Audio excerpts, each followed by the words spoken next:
મિત્રો શુભ સવાર સાથે અમારા શૈલેન્દ્રસિંહ બાપુ જે મારા મિત્ર છે અને એ અમારા બધા જ વિડીયો જોવે છે અને એમને અમારા વિડીયો બધા જ ગમે છે અને એ આ બસના અંદર કંડક્ટર છે સુરત, અમદાવાદ, હિંમતનગર.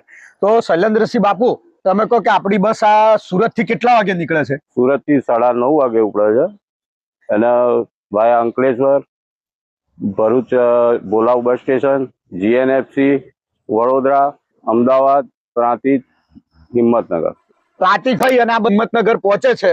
અને મિત્રો અને આપણે શૈલેન્દ્રસિંહ બાપુને પૂછી જોઈએ કે આનો રિટર્ન નો ટાઈમ. શૈલેન્દ્રસિંહ બાપુ, આ બીજા દિવસે હિંમતનગર થી કેટલા વાગે જાય છે? બીજા દિવસે સાંજે 4 વાગે હિંમતનગર થી ઉપડે, વાયા અમદાવાદ, વડોદરા, ભરૂચ, અંકલેશ્વર એટલે સુરત આવે. રિટર્ન ના પણ એ સ્ટેન્ડ છે અને પછી સુરત અંદાજિત કે ટાઈમે પહોંચે? અંદાજિત સુરત બપોરે 4 વાગે ઉપડે તો રાત્રે લગભગ 12 વાગે સુરત પહોંચી જાય. રાતે 12 વાગે આ બસ પહોંચે છે. મિત્રો મારે થોડી બોલવામાં મિસ્ટેક થી, માફ કરજો, પણ રાતે 12 વાગે પહોંચે છે. અને મિત્રો આ બસમાં મુસાફરી કરો. જય જય ગરવી ગુજરાત, જય મહાદેવ, જય હરિ. બીજું કે મિત્રો એક બીજી વાત કહું કે આ શિવમભાઈ અને ભાવિકાબેન ના જેટલા પણ વિડીયો હોય છે એ સારા હોય છે અને એમને લાઈક કરતા રહેજો.